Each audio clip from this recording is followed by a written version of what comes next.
Introdução à Matemática Financeira. Parte 2. Terminologias. Bom, então agora nós vamos observar um pouco as terminologias utilizadas ou a terminologia utilizada na matemática financeira.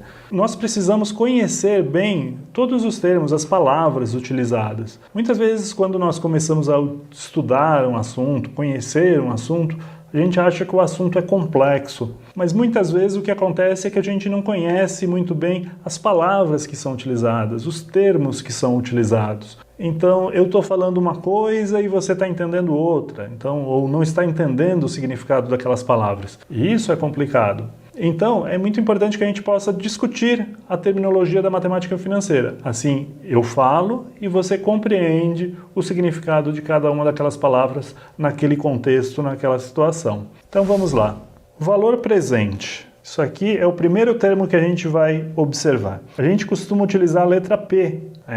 Nas nossas aulas, nós utilizamos a letra P para o valor presente. Isso aqui representa o valor inicial, tá? Tanto de uma aplicação quanto de uma dívida. Tá? Então, o início é o valor inicial da aplicação da dívida. Outro termo é valor futuro, que a gente vai utilizar a letra F. Ele representa o valor final tanto de uma aplicação quanto de uma dívida, tanto faz. Outro termo é juro, que a gente também pode chamar de juros. Juros seria num intervalo de tempo e juros em vários intervalos de tempo, que a gente vai utilizar a letra J e representa a remuneração sobre o investimento. E para agrupar todas essas informações, o valor futuro ele é igual ao valor presente mais os juros. Se você investiu um certo valor e aquele valor rende juros e no final o que você resgata é a soma do que você aplicou mais os juros que você vai receber por aquele investimento. Mais algumas nomenclaturas. Principal. Nós não vamos utilizar muito no curso essa palavra, mas ela aparece bastante em várias situações. E principal é idêntico, é sinônimo de valor presente. Tá? Se você pegar algum livro, alguma obra e você encontrar alguém falando de principal, pode saber que se trata de valor presente. Outro termo é montante. Montante é sinônimo de valor futuro. Tá? Então é muito importante conhecer essa terminologia. Tá? Agora, a gente falou de juros, mas além dos juros existe a taxa de juros. E eles são duas coisas diferentes. Então aqui eu estou falando para vocês que taxa de juros é igual aos juros dividido pelo valor presente. Então imagine uma situação. É bom sempre a gente pegar situações para a gente entender isso daqui. Então suponha um valor presente de R$100. E suponham que os juros, sei lá, depois de algum tempo, depois de um ano, foram de R$10. E aí a gente quer saber qual que é a taxa de juros. Taxa de juros, então como está ali na expressão, é juro dividido pelo valor presente. Taxa de juros, então, é igual a 10 sobre 100. Isso aqui é igual a 0,1.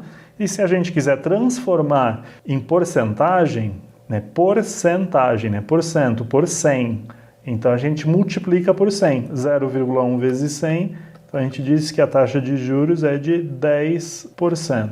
Tá? Sei lá, se foi depois de um mês, então isso aqui seria 10% ao mês, nesse nosso exemplo. Tá? Então vejam bem que juro é representado em valor monetário, nesse caso em reais, enquanto que taxa de juros é representado em porcentagem, são duas coisas diferentes. Tá? Eu só coloquei que essa expressão acima poderia ser escrita como juro igual ao valor presente vezes taxa de juros. Valor presente, se for R$100, taxa de juros 10%, 10% de R$100, R$10, que é o valor que a gente já tinha colocado inicialmente. É muito importante que a gente entenda a diferença entre juros e taxa de juros. Tá? Juros é sempre um valor em reais, enquanto que taxa de juros é um percentual. Tá, mas por que os dois? Muitas vezes é mais fácil a gente discutir, falar assim, puxa, recebi R$100, recebi R$200. Isso é fácil de entender. É mais fácil do que falar, recebi, sei lá,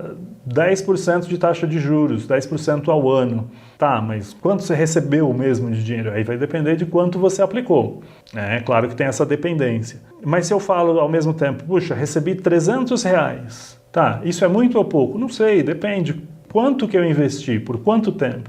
Puxa, eu tive que deixar R$1.000 investido por um ano para receber os 300. Puxa, isso é bom, é interessante. Eu deixei R$1.000 investido, na verdade R$10.000 investido por um ano. Puxa, parece que os 300 já não é tão interessante. Tive que investir muito dinheiro para receber os R$300. Aí nesse caso a gente usa a porcentagem. Aí a gente fica de repente mais fácil. Puxa, recebi 3% a remuneração foi de 3% ao ano. Tá, não foi interessante. Puxa, a remuneração foi de 30% ao ano. Puxa, foi bem interessante, bastante expressivo. Então, é importante que a gente entenda essa terminologia, tá? Fique clara a diferença entre juro e taxa de juros. Então, para deixar claro, tem esse quadro comparativo aqui, onde a gente compara juros e taxa de juros. Então, juros medido em real, taxa de juros medido em porcentagem. Juros, como eu comentei, ele é difícil comparar quando o valor presente é diferente, tá? R$300, puxa, quanto eu investi? Foi 1.000, foi 10.000? Se eu mudo o valor, muda totalmente o significado. E aqui é fácil de comparar quando o valor presente é diferente, porque na verdade não depende do valor presente, né? A taxa de juros foi de 30% ao ano. Ótimo, eu já tenho uma ideia que é um valor muito bom, é alto. Então, a gente entendeu agora um pouco a diferença entre esses vários conceitos e compreender um pouquinho mais a terminologia, o significado de cada uma das palavras, né? Que é valor futuro, valor presente, juros, taxa de juros. Tudo isso é muito importante para que tudo que for ensinado de matemática financeira fique bastante claro para você, para que você saiba o significado de cada uma dessas coisas. É isso, pessoal. Bons estudos!